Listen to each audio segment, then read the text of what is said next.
Assalamualaikum warahmatullahi wabarakatuh. Baiklah, pada kesempatan kali ini, saya bersama rekan-rekan saya akan mencoba menjelaskan mengenai portal web. Sebelumnya, perkenalkan, nama saya Hanifah Lizasri, merupakan mahasiswi Universitas Negeri Padang dengan program studi Informasi Perpustakaan Kearsipan. Hai, saya Velia Edvita Fijas dari Program Studi Informasi Perpustakaan dan Kearsipan Universitas Negeri Padang, Angkatan 2018. Hai, saya Kamardia Agim, Program Studi Informasi Perpustakaan dan Kearsipan Universitas Negeri Padang, Angkatan 2018. Nama saya Mama Irsad, Prodi Informasi Perpustakaan dan Kearsipan BP 18. Perkenalkan, nama saya Reisa Rara Kalsum, Prodi Informasi Perpustakaan Kearsipan, Universitas Negeri Padang Angkatan 2018. Hai, perkenalkan, nama saya Fira Sandra Joneva, Program Studi Informasi Perpustakaan dan Kearsipan, Universitas Negeri Padang Angkatan 2018. Hai, saya Muhammad Febrian dari Program Studi Informasi Perpustakaan dan Kearsipan Universitas Negeri Padang Angkatan 2018. Nah, sebelum masuk pada pembahasan portal web, terlebih dahulu saya akan menjelaskan apa itu portal web. Nah, portal web ini merupakan situs web yang dirancang khusus untuk menyatukan informasi dari berbagai sumber, seperti email, forum online, mesin pencari, dengan menggunakan cara yang beragam. Selain itu, portal web ini juga mempunyai kemampuan yang lebih spesifik, yaitu penyesuaian informasi yang bisa diakses menggunakan berbagai macam perangkat, seperti notebook, komputer pribadi, personal digital assistant, atau bahkan dengan menggunakan telepon genggam.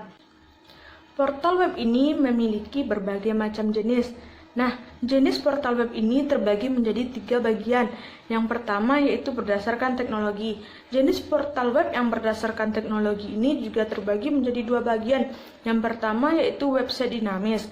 Website dinamis ini merupakan web yang dibangun untuk meningkatkan kemampuan HTML atau Hypertext Markup Language dan ditambah dengan shortcode seperti PHP atau Hypertext Processor dan ASP atau Active Server Page yang kemudian dikoneksikan dengan database. Yang kedua, web statis. Web statis ini yaitu aplikasi web dengan menggunakan HTML atau Hypertext Markup Language saja. Web statis ini juga mempunyai kekurangan, yaitu keharusan untuk memelihara web. Misalnya, jika terjadi perubahan informasi, maka harus mengubah programnya.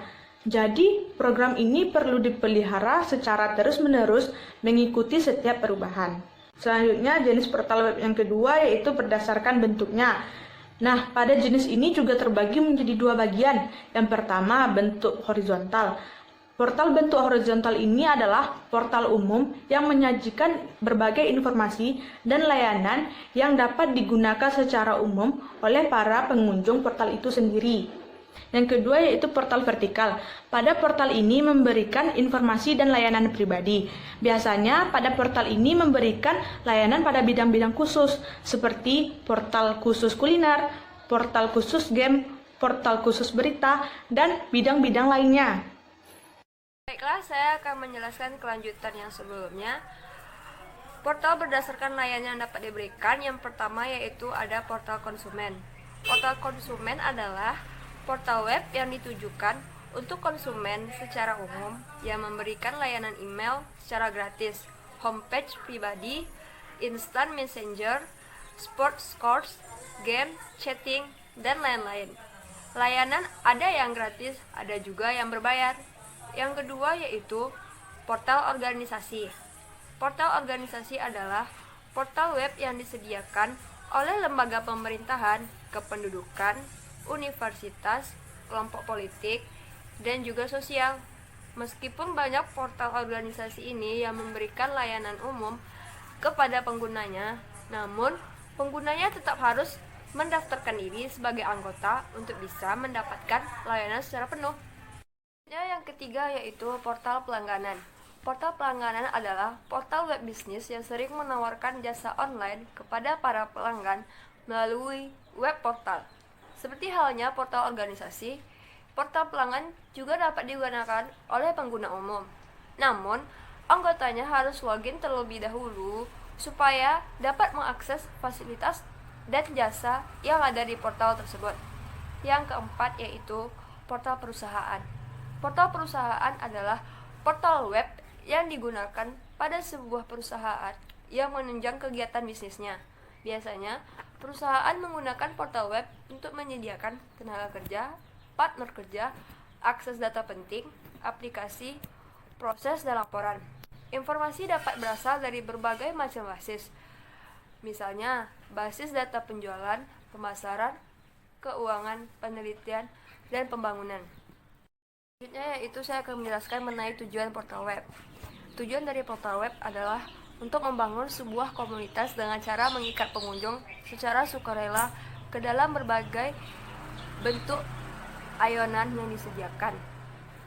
Jika densitas atau massa komunitas sudah cukup tinggi, maka pengelola web mempunyai metode andalan secara statistik. Dengan begitu, maka dapat diketahui profil pengunjung dan dapat membaginya ke dalam berbagai kelompok. Selain itu, juga dapat membuat sebuah prediksi berdasarkan berbagai pola kunjungan sehingga dapat diketahui secara pasti layanan apa yang paling diminati oleh pengunjung. Saya akan menjelaskan materi tentang contoh portal web.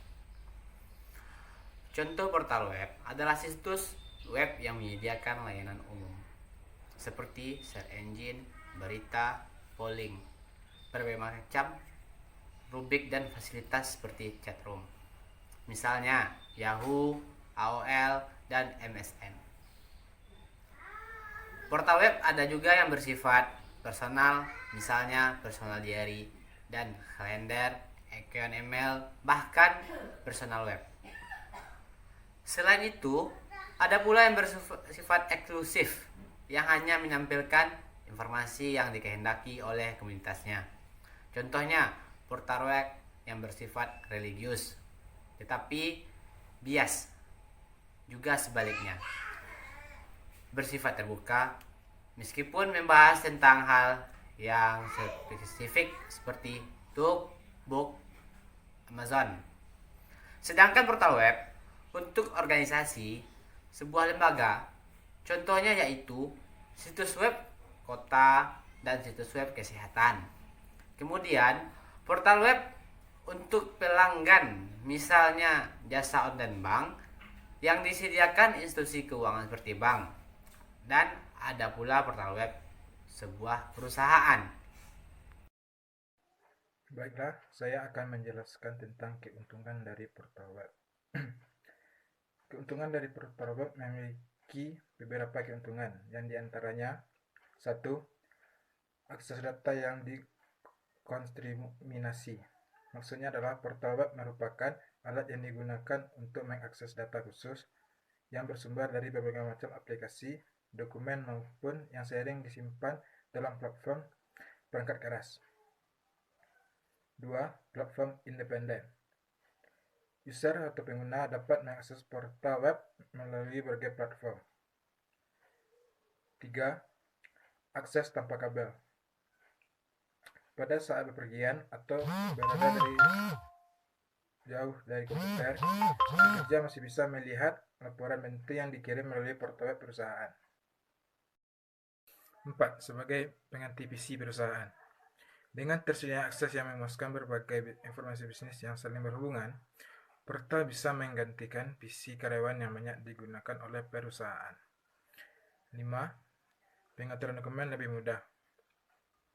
Dikarenakan akses data itu dari struktur directory file atau berbasis data atau database, maka pengguna dapat mempublikasikan laporan, dokumen lainnya dengan cara mengcopy berkas ke dalam direktori tertentu. 6. Transaksi bisnis ke bisnis. Beberapa dari perusahaan ada yang mengawali bisnis mereka dengan menggunakan web portal. Hal ini termasuk kegiatan transaksi dengan pelanggan, business to business. Sebagai contohnya, beberapa asuransi online tidak hanya melakukan proses klaim asuransi dan polisi dari pelanggan pelanggan melalui portal saja. Namun perusahaan lainnya juga berbanding harga melalui portal bisnis ke bisnis. Teman-teman sekalian, saya akan menjelaskan dasar-dasar pemikiran perpustakaan digital. Yang pertama adalah perkembangan teknologi informasi. Perkembangan teknologi informasi yang ada di Indonesia mempengaruhi terbukanya peluang baru untuk pengembangan teknologi informasi di bagian perpustakaan, sehingga memenuhi kebutuhan-kebutuhan anak bangsa terhadap informasi yang akan mendatang. Dan yang kedua adalah perpustakaan merupakan lembaga edukatif, informatif, preservatif, dan rekreatif. Maksudnya di sini adalah perpustakaan memiliki cakupan yang luas sehingga dibutuhkan sistem yang memiliki mutu yang tinggi sehingga bisa diakses oleh siapapun baik di dalam negeri ataupun di luar negeri.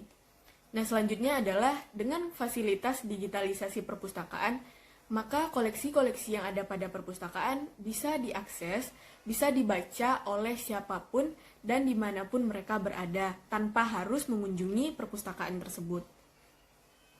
Selanjutnya adalah volume pekerjaan perpustakaan akan mengelola ribuan, ratusan hingga jutaan koleksi. Sehingga dibutuhkan sistem pendukung, yaitu sistem otomasi yang futuristik atau punya jangkauan yang maju ke depannya sehingga selalu dapat mempertahankan layanan yang prima untuk dilayankan pada pemustaka. Selanjutnya adalah sudah sangat banyak perpustakaan, terutama perpustakaan pada perguruan tinggi yang melakukan digitalisasi pada perpustakaan mereka. Yang hingga saat ini sudah mampu membuat jaringan perpustakaan digital nasional atau Indonesian Digital Library Network. Dan yang terakhir adalah dasar pemikirannya berasal dari eksperimen dari sekelompok orang-orang di ITB, Institut Teknologi Bandung, dengan bekerja sama dengan Computer Network Research Groups dan Knowledge Management Research Group.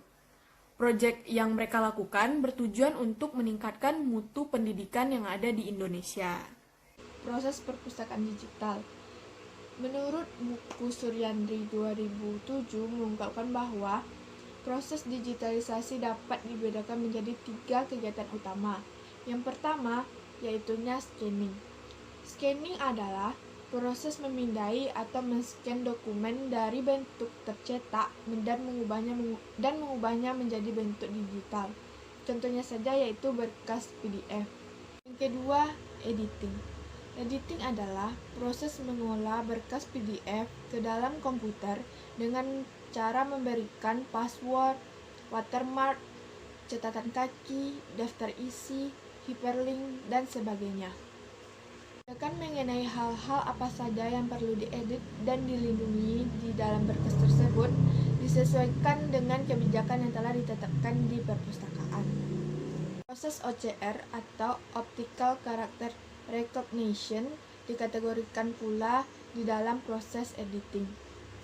OCR adalah sebuah halaman abstrak tesis, maka akan dihasilkan sebuah berkas PDF dalam bentuk gambar. Artinya, berkas tersebut tidak dapat diperoleh dengan pengolahan kata.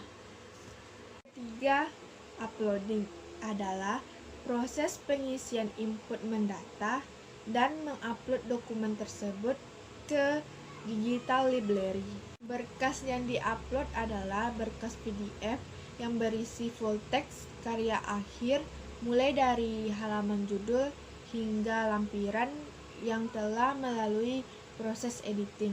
Bagian akhir ada 2 server. Server yang pertama yaitu sebuah server yang berhubungan dengan intranet, berisi seluruh metadata yang full text karya akhir yang dapat diakses oleh seluruh pengguna di dalam LAN atau Local Area Network perpustakaan yang bersangkutan. Server yang kedua yaitu sebuah server yang terhubung internet, berisi metadata dan abstrak karya tersebut. Pemisahan kedua server ini bertujuan untuk keamanan data. Dengan demikian, full text sebuah karya hanya dapat diakses abstraknya saja. Baiklah, saya akan melanjutkan materi, yaitu tentang infrastruktur perpustakaan digital. Kebutuhan dalam perpustakaan digital adalah perangkat keras, perangkat lunak, dan jaringan komputer sebagai elemen-elemen penting infrastruktur sebuah perpustakaan digital. Perangkat utama yang diperlukan dalam perpustakaan digital adalah komputer personal atau PC, internet atau internet working, dan World Wide Web atau WWW. Ketiga hal tersebut memungkinkan adanya perpustakaan digital. Perpustakaan digital juga memerlukan sistem informasi.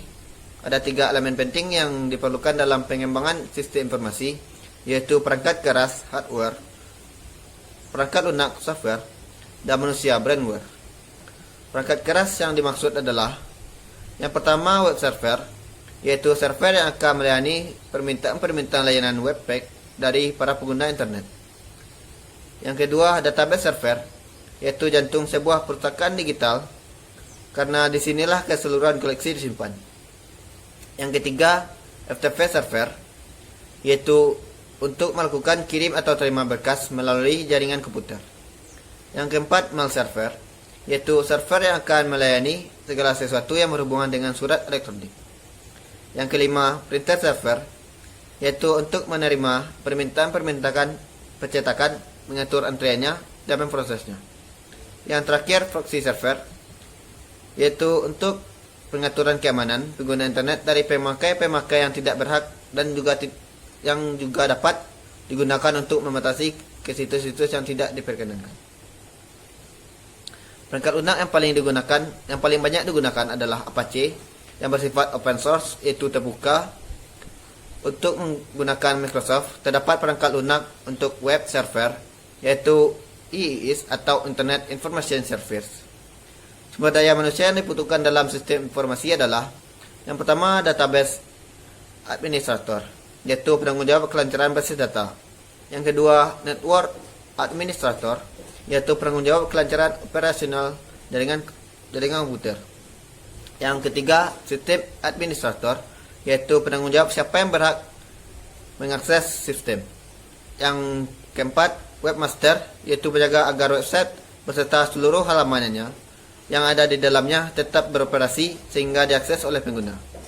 Yang terakhir, web designer, yaitu penanggung jawab rancangan tampilan website sekaligus mengatur isi website. Selanjutnya, pemanfaatan portal web untuk menciptakan informasi digital.